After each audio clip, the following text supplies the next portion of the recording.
Shalom, it's me, Sudden Skye, and welcome back to Yoshi's Island. And we are taking on Chomp Rock Zone. I forget what this level's about. It's been so long since I wrote this. Jeez. But way back in the day when Miyamoto wasn't as high of a power as he was when he was creating this game, at first the style that I think I mentioned something about this a while ago, but the style that this game was made in was much like Super Mario World. If you don't know what that looks like, I'll have some images of some gameplay up. But yeah, it had this kind of style, and since it didn't really look good, I guess, was whoever decides what games gets released in Nintendo. Apparently, they didn't like the look because the reason being that it wasn't very advanced, much like a game that was already released. A game called Donkey Kong Country. I think I specifically remember saying this before, because remember the beginning intro cutscene where Yoshi's like walking around, way back in part 1, where Mario falls on Yoshi.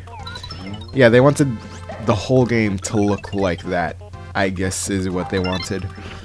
So since Miyamoto's first artistic design of Yoshi's Island wasn't accepted, I guess he was really frustrated, and instead of creating more advanced graphics to make it look like Donkey Kong Country, he did the exact opposite and made it more like a kid's drawing book. I didn't know that the first time mentioning it, so I felt like I needed to say that now. Get that out there. Funny guy, you, Miyamoto, of the old Shigeru. But anywho, if you didn't notice already, whenever you press that button, it makes these squares solid, and you may walk on them. Oh, and another thing, when Shigeru Miyamoto was creating Super Mario World 1, the prequel to this game. Well, it wasn't really a prequel. It's just the game that came before this one. Or actually, this was actually the prequel, since it was made after and takes place before. I'm probably confusing you more, but when Miyamoto was creating that game, they wanted when he created Yoshi, he thought Yoshi should have been like he knew one day that he was gonna make Yoshi a hero of the game, because after Yoshi was introduced to the Mario world, people in Nintendo started creating games about Yoshi. Titles such as Yoshi's Cookie and Yoshi's something. I don't really know any other more Yoshi games. But apparently Miyamoto didn't like Donkey Kong Country when it first came out, even though now he says that he likes Donkey Kong Country. Maybe it's just he's trying to establish a public image or something like that. I guess we'll never know, but... Or maybe he's just saying that to get on Rare's good side once again. Well, I think they still are on their good side. Oh, Microsoft, why did you have to purchase Rare? Even though I've never played Banjo-Kazooie, if you don't know what that is. It's a game that Rare, a company that used to develop for Nintendo, but now develops for Microsoft. That's Banjo-Kazooie is the series that Rare just created on their own. And apparently those games were good. And I'm planning on getting the Banjo-Kazooie Xbox 360 Marketplace version of Banjo-Kazooie one day. Just to see what it's like. I never really got the Nintendo 64 experience. But my brothers did. Oh, and you better believe they left me out of it. Ooh. The dark days. I wonder if Rare will ever get back to Nintendo. Maybe one day, but now they're stuck with the Xbox One, which apparently has I don't know if I heard right, but does it have overheating issues or something like that? Well, anywho, since we got the key to this minigame, I think we might have already seen this already. Just pop the balloons. A strategy that I like to use is leave one of mine, the first one that I could have popped, alone, and he'll just go straight after that, and it leaves you more balloons to pop. And yeah, I got it. What are the chances that the last one has the prize? Just the only way to pop those balloons is with the butt stomp. I can't talk today. Oh, and a thing I can't believe I waited until now to bring up. This isn't my usual mic.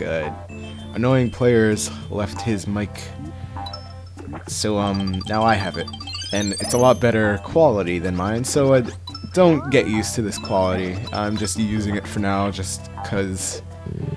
And when he gets back from his vacation, he'll be taking it back and going off to college again. Yep. Oh no, this is also the original mic that I used for part 1 and 2 of Yoshi's Island back in 2012. Oh, memories. Getting into some shenanigans with some claw daddies. And back onto the topic of Banjo-Kazooie. There once was a time before, like, well, not before, in the middle of Ocarina of Time, the Legend of Zelda series. If you're unfamiliar with the Legend of Zelda, it's just another franchise that Shigeru Miyamoto has done some work on, along with, I think, Toriyama or someone else. I should really look it up. But apparently, in the middle of Banjo-Kazooie's development, Shigeru Miyamoto took a visit to Rare to see how they were developing. Oh, it wasn't Banjo-Kazooie. It was Donkey Kong 64, because they made that too. And apparently, I think it was, who's the leader of Rare, or somewhat of a higher up? Grant Kirkhope, I think it was.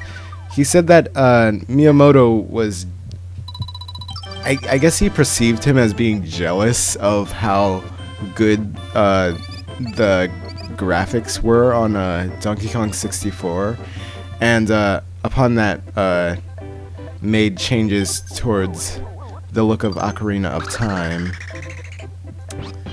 But a little interesting how even Miyamoto is just like a normal person. He has feelings too. He gets jealous. He gets angry. He also makes some good games, but that's besides the point. Here is a stage where you play a lot with momentum. You see, if you land on a platform, and if it's going at a really high speed, you can essentially go to the ceiling of the whole stage, like that. If you jump off the platform at really high speeds, then it'll act as if in real life you were to jump off a platform going at that speed, which is a really nice attention to detail. I don't think any other Mario game has done that, other than when you're running.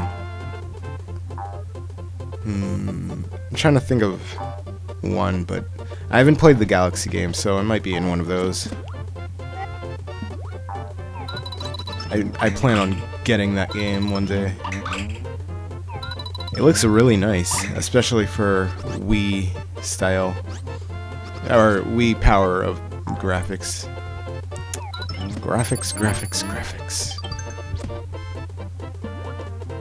Have I mentioned that I love this song, the athletics theme of Yoshi's Island?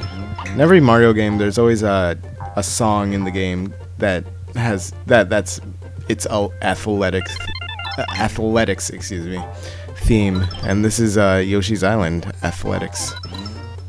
And I love the Brental Floss song of this.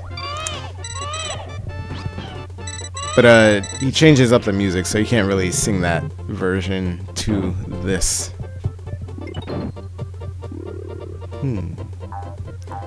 I just found a baby wrapped upside down.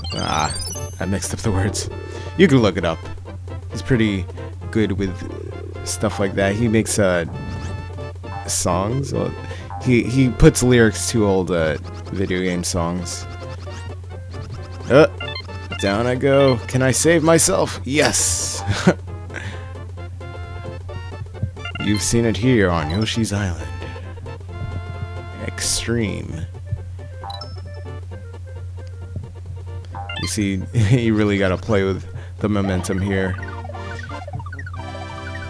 But if you hover a lot, you should be pretty safe for the most part. And with that, we are going to go to the last castle of this world. We're going to be taking on public enemy number 1. See you guys in the next part.